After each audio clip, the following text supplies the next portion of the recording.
Indian നേവിയിലേക്ക് ഒരു ബാഹുബലി കൂടെ വരുന്നു. INS തുഷീൽ. റഷ്യയുടെയും ഇന്ത്യയുടെയും എഞ്ചിനീയറിംഗ് വിസ്മയങ്ങൾ സംയോജിച്ചപ്പോൾ ഇന്ത്യക്ക് ലഭിച്ചത് INS തുഷീൽ എന്ന് പറയുന്ന ഏറ്റവും അഡ്വാൻസ്ഡ് ആയിട്ടുള്ള ഒരു ഫ്രിഗേറ്റ് തന്നെയാണ്. റഷ്യയിൽ തന്നെ നിർമ്മിക്കുന്ന INS തമാലും അടുത്ത വർഷം തന്നെ നീറ്റിലിറങ്ങും എന്നാണ് പ്രതീക്ഷിക്കുന്നത്. റഷ്യൻ ടെക്നോളജി ട്രാൻസ്ഫറോടുകൂടി നമ്മുടെ സ്വന്തം ഗോവ ഷിപ്പ് യാർഡിൽ നമ്മൾ നിർമ്മിച്ച ഇതേ കാറ്റഗറിയിൽ വരുന്ന INS തിർപ്പൂത്ത് 2024 ജൂലൈയിൽ നമ്മൾ ഇന്ത്യൻ നേവിയോട് കൂടി ചേർത്തിരുന്നു. ഏതായാലും പുതിയതായിട്ട് വരുന്ന ഏറ്റവും ആധുനികമായിട്ടുള്ള INS തുഷീൽ എന്ന ഫ്രിഗേറ്റിനെ നമ്മൾ ഇന്ത്യൻ നേവിയുടെ വെസ്റ്റേൺ ഫ്ലീറ്റിലേക്കാണ് ചേർക്കാൻ പോകുന്നത്. ഇനി നമുക്ക് ഇതിൻ്റെ കഴിവുകൾ എന്തൊക്കെയാണ്, ഇതിലുപയോഗിച്ചിരിക്കുന്ന അനേകം തരം റഡാറുകളും സെൻസറുകളും എന്തൊക്കെയാണ്, ഒരു വലിയ ആർമറി അല്ലെങ്കിൽ ഒരു ആയുധപ്പുര എന്ന് തന്നെ വിശേഷിപ്പിക്കാവുന്ന രീതിയിൽ ഇതിൽ സജ്ജീകരിച്ചിരിക്കുന്ന വലിയ ആർമമെന്റ് സ്റ്റോറുകൾ എന്തൊക്കെയാണ് എന്ന് നമുക്കൊന്ന് പരിശോധിക്കാം. അതിനു മുമ്പായിട്ട് എല്ലാവർക്കും നമസ്കാരം. എൻ്റെ പേര് രഘുനാഥ് ചൈതന്യ. ഞാനൊരു ഇന്ത്യൻ എയർഫോഴ്സ് വെറ്ററനാണ്. വീഡിയോ ഇഷ്ടപ്പെട്ടെങ്കിൽ പതിപോലെ ലൈക്ക് ചെയ്യാനും ഷെയർ ചെയ്യാനും ചാനൽ സബ്സ്ക്രൈബ് ചെയ്യാനും ഉപേക്ഷ കാണിക്കരുത്. നമുക്ക് ആദ്യം ഇതിൻ്റെ ജനറൽ ക്യാരക്ടറിസ്റ്റിക്സ് എന്തൊക്കെയാണെന്ന് പരിശോധിക്കാം. ഇതും നമ്മുടെ തൽവാർ ക്ലാസ് ഫ്രിഗേറ്റിൽ തന്നെ വരുന്നതാണ്. ഇതിൻ്റെ ഡിസ്പ്ലേസ്മെൻറ്റ് 3900 ടണ്ണാണ്, ഏകദേശം 4000 ടൺ. ഡിസ്പ്ലേസ്മെൻ്റ് എന്ന് പറഞ്ഞു കഴിഞ്ഞാൽ ഒരു ഷിപ്പ് നമ്മൾ വെള്ളത്തിലേക്ക് ഇറക്കി കഴിയുമ്പോൾ എത്ര വെള്ളം ഒഴിഞ്ഞു മാറും എന്നുള്ളതിനെ കണക്കാക്കിയിട്ട് ഷിപ്പിൻ്റെ വെയിറ്റിനെയും സൈസിനെയൊക്കെ സൂചിപ്പിക്കുന്ന ഒരു സ്കെയിലാണ് ഈ ഡിസ്പ്ലേസ്മെൻ്റ് എന്ന് പറയുന്നത്. 4000 ടണ്ണാണ് ഇതിൻ്റെ ഡിസ്പ്ലേസ്മെൻറ്റ്. ഇതിൻ്റെ പ്രൊപ്പൽഷൻ സിസ്റ്റം, ഇതിൻ്റെ എൻജിൻ സിസ്റ്റം എന്ന് പറഞ്ഞു കഴിഞ്ഞാൽ അങ്ങേയറ്റം പവർഫുൾ ആയിട്ടുള്ള 2 കാറ്റഗറിയിൽ വരുന്ന 4 ടർബൈനുകളാണ് ഇതിൽ ഉപയോഗിക്കുന്നത്. അതിൽ 2 DS-71 ക്രൂസ് ടർബൈൻസ് ഉപയോഗിക്കുന്നുണ്ട്. ഈ ക്രൂസ് ടർബൈൻസിൽ ഓരോന്നിൻ്റെ പവർ എന്ന് പറഞ്ഞു കഴിഞ്ഞാൽ 9000 SHP ആണ്. SHP എന്ന് പറഞ്ഞാൽ ഷാഫ്റ്റ് ഹോഴ്സ് പവർ. ഷിപ്പുകളുടെ എൻജിൻ പവറിനെ നമ്മൾ സൂചിപ്പിക്കുന്നത് ഷാഫ്റ്റ് ഹോഴ്സ് പവർ എന്നുള്ള ഒരു സ്കെയിൽ വെച്ചിട്ടാണ്. അപ്പോൾ 9000 ഷാഫ്റ്റ് ഹോഴ്സ് പവറുള്ള 2 DS-71 ക്രൂസ് ടർബൈൻസ് ഇതിൽ ഉപയോഗിക്കുന്നുണ്ട്.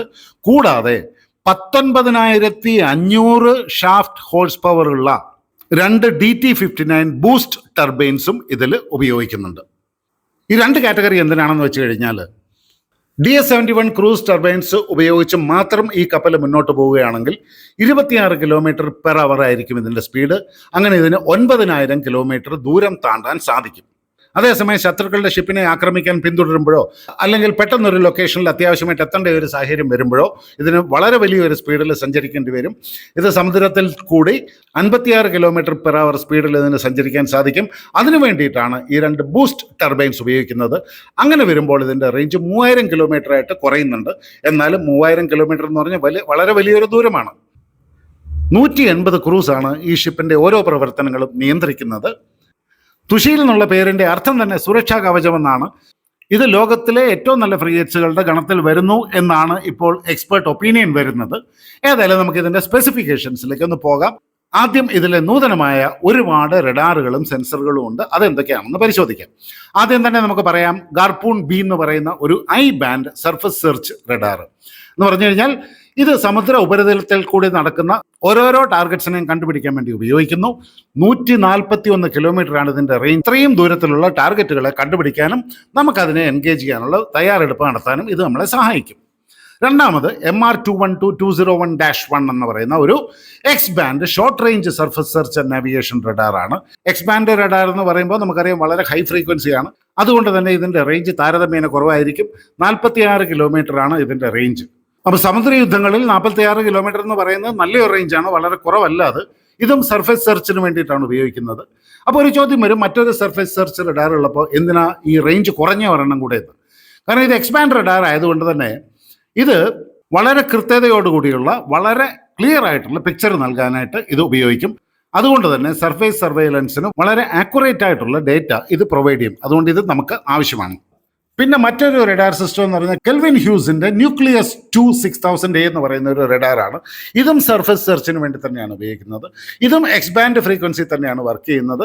ഇത് നാവിഗേഷൻ റഡാറാണ്. അപ്പോൾ നമുക്ക് കൃത്യമായിട്ടുള്ള ഒരു പിക്ചർ കിട്ടിക്കൊണ്ട് അതുപയോഗിച്ച് കപ്പലിൻ്റെ നാവിഗേഷന് വേണ്ടിയിട്ട് ഇത് സഹായിക്കും. ഇതിൻ്റെയും റേഞ്ച് 46 കിലോമീറ്ററാണ്. പിന്നെ നമ്മൾ വളരെ വമ്പിച്ച ഒരു റഡാർ സിസ്റ്റം ഉപയോഗിക്കുന്നുണ്ട്. അതൊരു 3 ഡയമെൻഷണൽ സർവൈലൻസിന് വേണ്ടി ഉപയോഗിക്കുന്നു. ഇത് E-band ഫ്രീക്വൻസിയിലാണ് വർക്ക് ചെയ്യുന്നത്. അതുകൊണ്ട് തന്നെ ഇതിന് റേഞ്ചും വളരെ അധികം കൂടുതലാണ്. 300 കിലോമീറ്റർ വരെ ദൂരത്തുള്ള ടാർഗറ്റുകളെ ഇതിന് കണ്ടുപിടിക്കാൻ സാധിക്കും.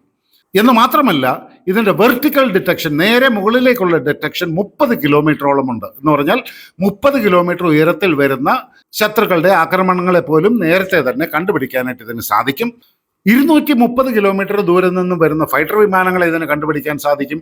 അതുപോലെ മിസൈലുകളെ 50 കിലോമീറ്റർ ദൂരത്ത് വെച്ച് തന്നെ കണ്ടുപിടിക്കാൻ ഈ റഡാറിന് സാധിക്കും. എന്ന് മാത്രമല്ല, 360 ഡിഗ്രി സർവൈലൻസിന് വേണ്ടിയിട്ട് വളരെ വേഗത്തിൽ കറങ്ങുന്ന ഒരു ആന്റിനയാണ് ഇതിൽ ഘടിപ്പിച്ചിരിക്കുന്നത്.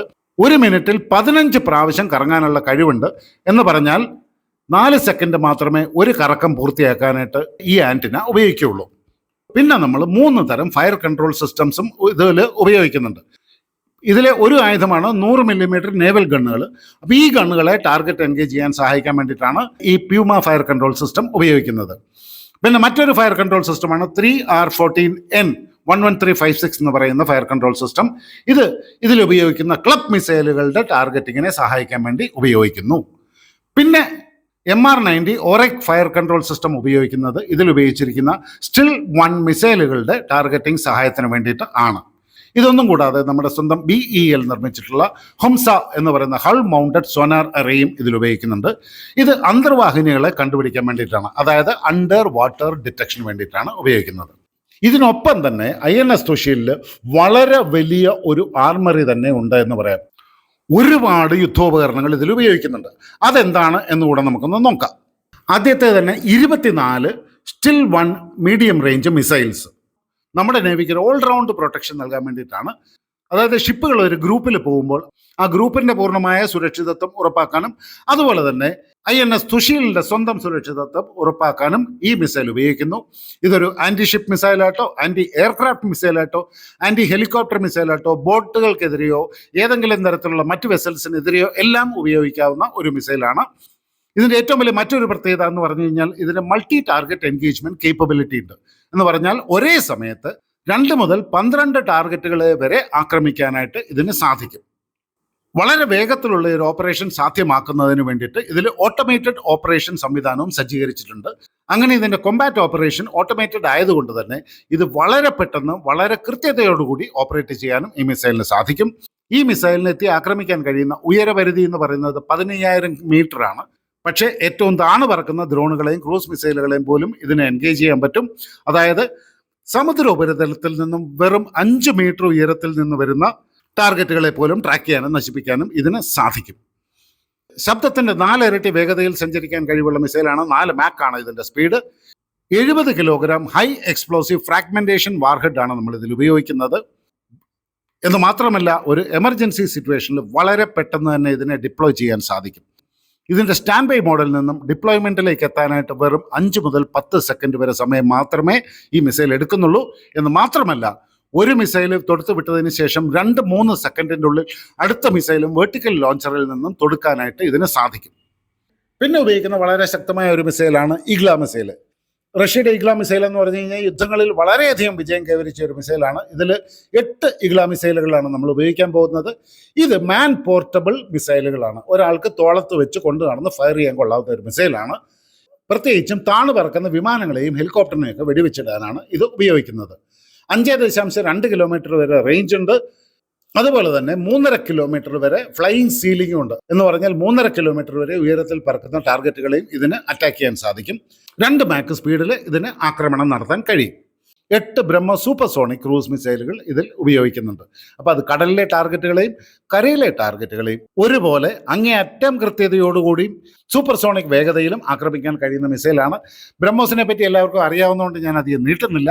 പിന്നെ ഇതിൽ ഉപയോഗിക്കുന്ന ഒരു 100 മില്ലിമീറ്റർ നേവൽ ഗണ്ണാണ്. ഇത് മീഡിയം റേഞ്ചിൽ സർഫസ് ടാർഗറ്റുകളെ എൻഗേജ് ചെയ്യാൻ വേണ്ടി ഉപയോഗിക്കുന്നു.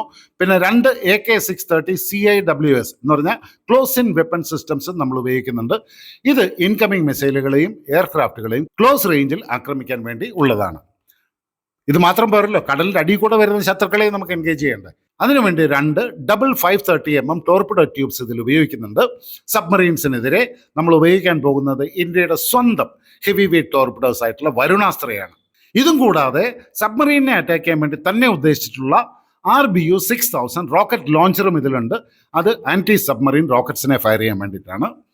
ഒരു ഹെലികോപ്റ്ററും ഈ ഷിപ്പിൽ നിന്നും ഓപ്പറേറ്റ് ചെയ്യാൻ പറ്റും. അതിൽ ഒരുപക്ഷെ നമ്മൾ റഷ്യയുടെ KA-28 ഹെലികോപ്റ്ററോ അല്ലെങ്കിൽ KA-31 ഹെലിക്സ് B ഹെലികോപ്റ്ററോ അല്ലെങ്കിൽ HAL ധ്രുവോ അങ്ങനെ എക്സ്റ്റൻഡഡ് റേഞ്ച് സർവൈലൻസും റെക്കഗ്നൈസൻസും മിഷൻസിന് വേണ്ടിയിട്ടുള്ള ഹെലികോപ്റ്റേഴ്സും ഇതിൽ ഉപയോഗിക്കാൻ പറ്റും. ഇത്രയധികം പ്രതിരോധ സംവിധാനങ്ങൾ ഉണ്ടെങ്കിലും ഇതിൽ ഡീകോയ്സ് ഫയർ ചെയ്യാൻ കഴിവുള്ള ഇലക്ട്രോണിക് വാർഫെയർ സംവിധാനങ്ങളും ഉണ്ട്. അപ്പോൾ ഇതിൽ 2 തരം ഡീകോയ്സ് ആണ് ഉപയോഗിക്കുന്നത്. ഡീകോയ് എന്ന് പറഞ്ഞു കഴിഞ്ഞാൽ യുദ്ധവിമാനങ്ങളൊക്കെ എയർ ഷോ ഒക്കെ നടത്തുമ്പോൾ ഒരുപാട് പൂത്തിരി കത്തിച്ച പോലെ തീ അതിൽ നിന്ന് പുറപ്പെടുന്നതായിട്ട് നമുക്ക് കാണാം. അത് ശത്രുക്കളുടെ മിസൈലുകളെ കബളിപ്പിക്കാൻ വേണ്ടിയിട്ടുള്ള ഡീകോയ്സ് ആണ്. ഇത് വിമാനമാണെന്ന് തെറ്റിദ്ധരിച്ച് ആ ഡീകോയുടെ പുറകെ ഈ മിസൈലുകൾ പോകും എന്നുള്ളതാണ് അതിൻ്റെ കാരണം. ഇവിടെ നമ്മൾ PK-10 എന്ന് പറയുന്ന shipborne decoy launching systems ഉപയോഗിക്കുന്നുണ്ട്. ഇത് എനിമി മിസൈൽസിനെ കബളിപ്പിക്കാൻ വേണ്ടി തന്നെയാണ്. അതുപോലെ തന്നെ മറ്റൊരു KT-216 എന്ന് പറയുന്ന ഡീകോയ് ലോഞ്ചറും ഉപയോഗിക്കുന്നുണ്ട്. ഇത്തവണ 26% ഇന്ത്യൻ ടെക്നോളജി ഇതിൽ ഉപയോഗിച്ചിട്ടുണ്ട്. BrahMos airspace, Bharat electronics limited, നമ്മുടെ സ്വന്തം കെൽട്രോൺ, ടാറ്റയുടെ nova integrated systems, Elcom marine systems, Johnson controls, ഇവരുടെ എല്ലാം ഉപകരണങ്ങൾ ഈ ഷിപ്പിൽ ധാരാളമായിട്ട് നമ്മൾ ഉപയോഗിച്ചിട്ടുണ്ട്. INS തുഷീൽ എന്ന് പറയുന്നത് ഇന്ത്യൻ നേവിയുടെ കഴിവുകൾക്ക് വളരെ വലിയൊരു മുതൽക്കൂട്ടായിട്ട് മാറും. റഷ്യയുടെയും ഇന്ത്യയുടെയും എഞ്ചിനീയറിംഗ് എക്സ്പെർട്ടീസിൻ്റെ വളരെ വലിയൊരു ഉദാഹരണമായിട്ടത് മാറും. ഏതായാലും ഇത് ലോകത്തിലെ തന്നെ ഏറ്റവും അഡ്വാൻസ്ഡ് ആയിട്ടുള്ള ഫ്രിഗേറ്റുകളിൽ ഒന്നായിട്ട് മാറാൻ തയ്യാറെടുക്കുകയാണ്. വർദ്ധിച്ചു വരുന്ന ചൈനയുടെയും പാകിസ്ഥാൻ്റെയും നേവൽ ഡെവലപ്മെൻറ്റിന് ബദലായിട്ട് ഇതുപോലെയുള്ള പുതിയ പുതിയ ആയുധങ്ങൾ നമ്മുടെ സ്ട്രാറ്റജിക് ആൻഡ് ഓപ്പറേഷണൽ റെഡിനെസ്സിന് വളരെ വലിയൊരു മുതൽക്കൂട്ടായിട്ട് മാറും.